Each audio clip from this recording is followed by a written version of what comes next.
Hi, so this is our sociology lesson this week. We're going to pick up right where we left off the last time we saw each other, and that was in the middle of a conversation about the theoretical perspectives that we use in sociology. We use different points of view. You can think of a theoretical perspective as a different point of view that you can use to interpret information or to formulate questions about information that is all part of the systematic study of society on the macro scale and human interaction on the micro scale in our class, in the subject that we're studying in our class, which is sociology. So, in this video, it's going to be a little bit shorter than a normal class session is because I don't have the benefit of a whiteboard behind me to turn around and write definitions out on, or draw pictures like those diagrams sometimes that I have on the board, or any of the supplemental things that we do in class while you're taking notes. But it might still take you about as long to watch this and take notes on it as it does a regular class time, because you are obligated to take notes, and that means you're going to have to stop the video whenever I've gone over a definition or an explanation of something, and make sure that you get the information that you need in your notes so that you not only have a definition, but you've got some information that it kind of explains the relationship of that concept to the kinds of things that we're studying and talking about this semester in class. So anyway, the last time we had class together, we were talking about the theoretical perspectives. So there's 4 major theoretical perspectives in sociology, 4 families or 4 schools of thought in sociology. We went over the first one. It's called functionalism.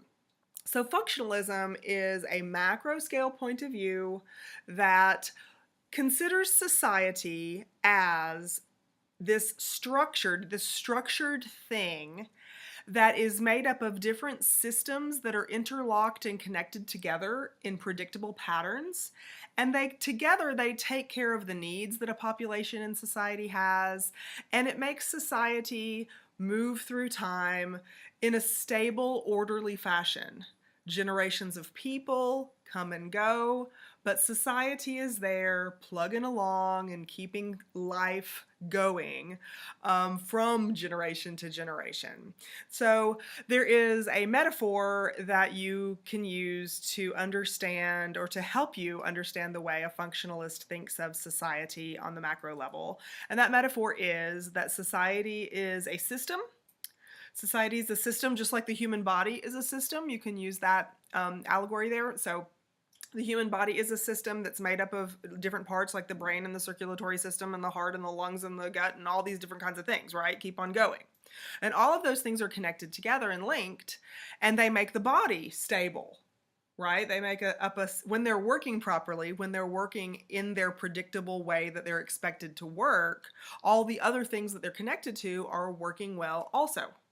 And so functionalists look at society in the same kind of ordered fashion. They say that society has different parts.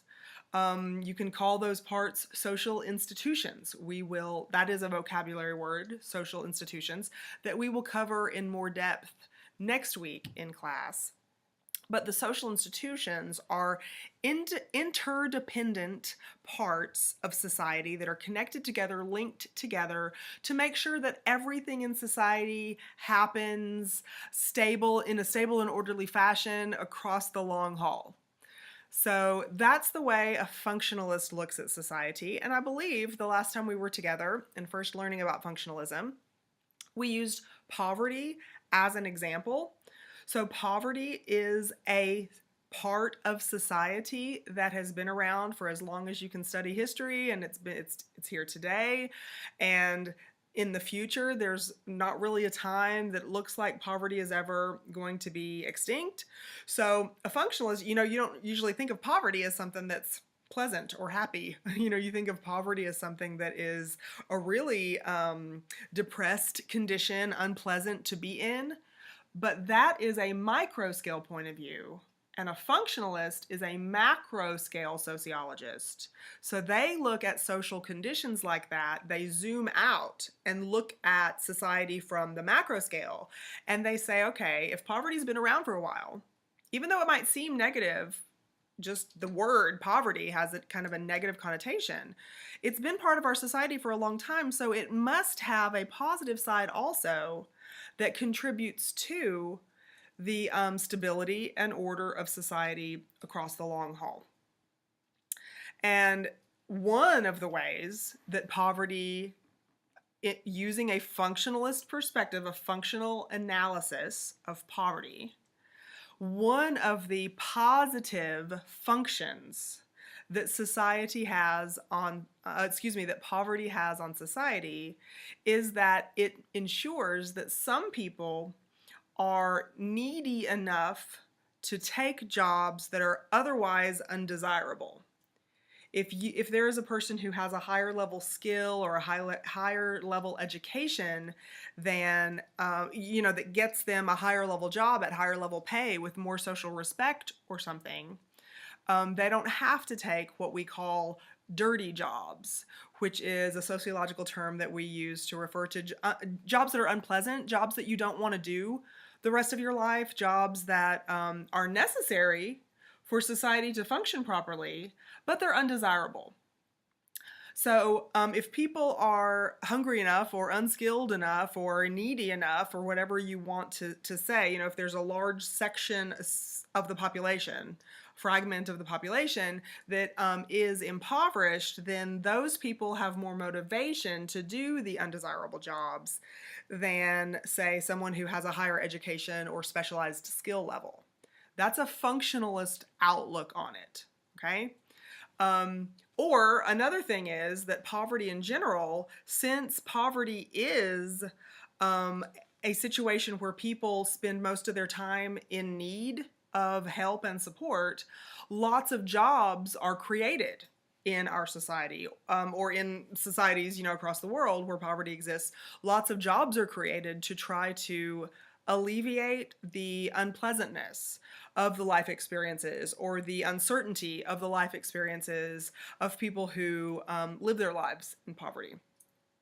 So poverty on the macro scale has some economic benefits to society. At least that's what a functionalist would say.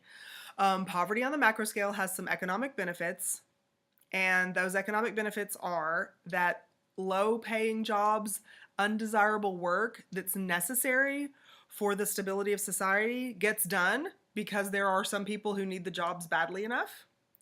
And the other answer might be that poverty itself creates jobs because we need people to manage non-governmental agencies such as food banks or some hospitals or something, that cater to people in need. We have governmental organizations that agencies that are created specifically for or specifically because of the fact that poverty exists. So there's hundreds of thousands of jobs just across our nation itself that are created specifically because poverty exists. So there is a positive effect on the overall macro scale economy that poverty has. That would be the way that a functionalist would present the topic of poverty, or explain the benefits or the functions of poverty in our society.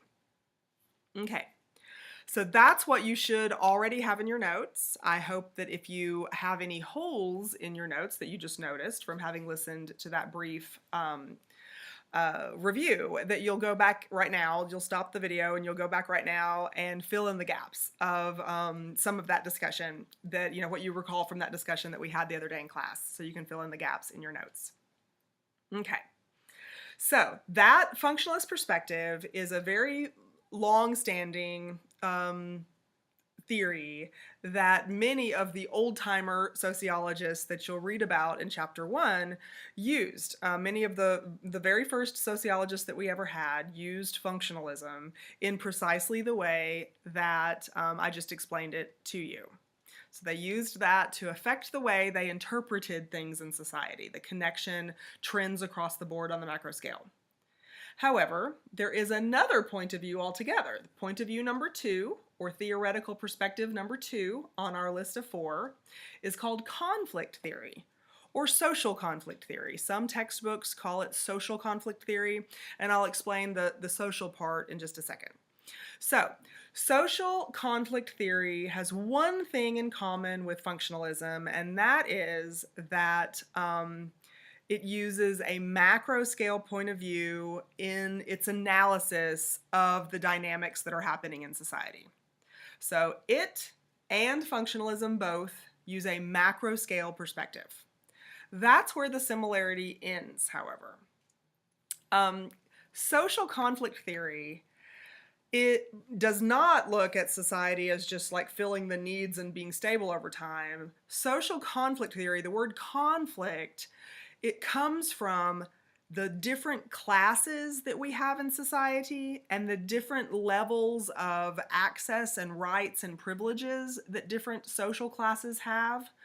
Whether the social classes that we are talking about are based on wealth versus poverty, like material resources. There's a word that you need to be familiar with. Material resources, tangible items that you can touch, or anything that you can use to make yourself money or to make an improvement in your life.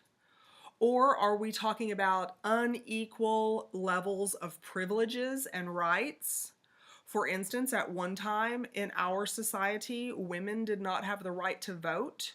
So you had males with the right to vote and females without the right to vote, and that caused some conflict, that caused some struggle in society in general. You have, almost a little more than half the population in most societies. If the birth rate is left to its own devices, a little bit more than half the population in any given society is going to be female. And so that is a huge portion of the population that didn't have a voice being heard in the decision-making, policy-making actions that government officials had over them, the whole population. So social conflict is about a power struggle. It's about control and access of rights and privileges. It's about resources that exist in a society. Resources can be defined as raw materials. That is, anything that you can use to make something that you can sell for a profit. For instance, tree farmers grow trees so they can sell the trees and send them to the paper mill so they can make paper, or wood pellets, those little pellet things for pellet stoves, or any kind of paper product, cardboard boxes that your Walmart.com and Amazon products come in. All of those kinds of things are the result of the raw material of the trees and the land where the trees were grown. So if you own land, ownership of raw material, ownership of resources, can give you kind of a boost, give you a head up over somebody who's not a landowner. Or if you have more rights than someone else, like the voting rights thing, then voting gives you much more of a voice in society. So society is going to just allow you to have better chances and more privileges and advantages in life than a group of people who does not have a voice in the governance of a city, a state, a country, for instance. So social conflict is about inequality. It's about a struggle between different groups of people.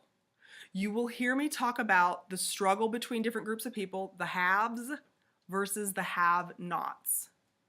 The haves are going to be the group that we identify as being privileged, being advantaged, having access to or control of or ownership of the social resources. Those are the haves. The haves will be in a position of power. They will be in a position of influence. They will be in a position of advantage in life. The have-nots are the other class or category of people. The have-nots are not advantaged. They are not privileged. They do not have control of or access to social resources, at least not at the same rate as the haves. And that's where the struggle comes in. It's a philosophical struggle. Is inequality like that I just described, is that something that is fair? A conflict theorist would say no. A conflict theorist would say the only reason that kind of unfairness exists in society is because people in power over time have designed a society on the macro scale that keeps them in power. It keeps them advantaged. It keeps them in control of or in ownership of the social resources. That if those social resources were spread out more evenly across the population, then the inequality would be less. So a conflict theorist looks for the source of the inequality. And it could be a male privilege versus female underprivilege topic. It could be wealth versus poverty topic. It could be this race has an advantage over this race in a society. And so a conflict theorist looks at where are the positions of inequality within the macro scale point of view in society? What's the source of that inequality? And what are the potential fixes?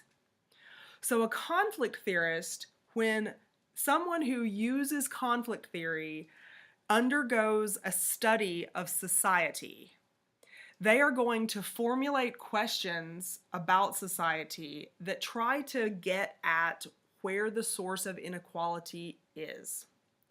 They don't stop there. They want to know what some of the potential fixes are for that inequality so that we can stamp it out over time.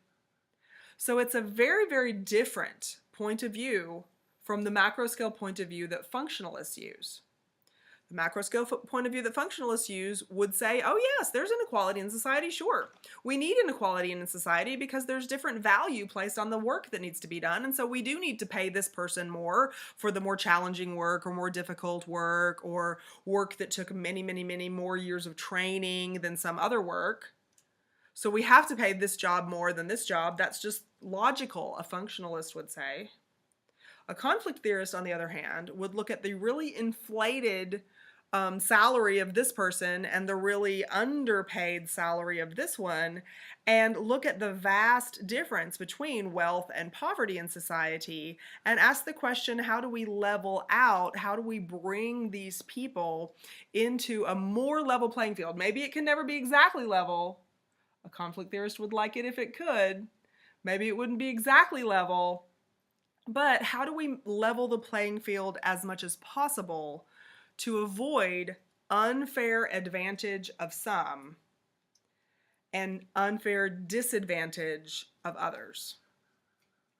So conflict theorists would look at something like poverty, and maybe you would be interested in what the source of poverty or the impoverished condition is. Many theorists today using critical race theory, which is part of the conflict theory family of perspectives, would look at, for instance, in this country, African Americans were prohibited for so long by law. They were prohibited for so long. Number one, they were enslaved. You didn't even own your own freedom. Number one, it starts there. But then even when freedom was granted through the Emancipation Proclamation, ownership of land and ownership of profits that they got from that land and voting rights and just being able to shop at the same store that somebody else shopped at was not available. And so was that a level playing field in order to be able to have the same amount of social standing as the dominant racial group, even this day and age in 2019? So we would look historically, what's the source, the potential source for some inequality, and how do we maybe fix it so that we can, over time, or quickly if possible, but at least over time, bring the distribution of wealth into greater equality between whatever group we see as being disadvantaged or whatever group we see as being advantaged. So when you're reading in your textbook about the conflict theory or social conflict theory, you'll read about class struggle. You'll read about how there's a limited amount of social resources available in any given society. Whether we're talking about, well, land and the tree farmer, for instance, as our example. There's a limited amount of land available. And some people own a whole bunch and some people don't own any at all. And so, for instance, that social resource has an unequal distribution.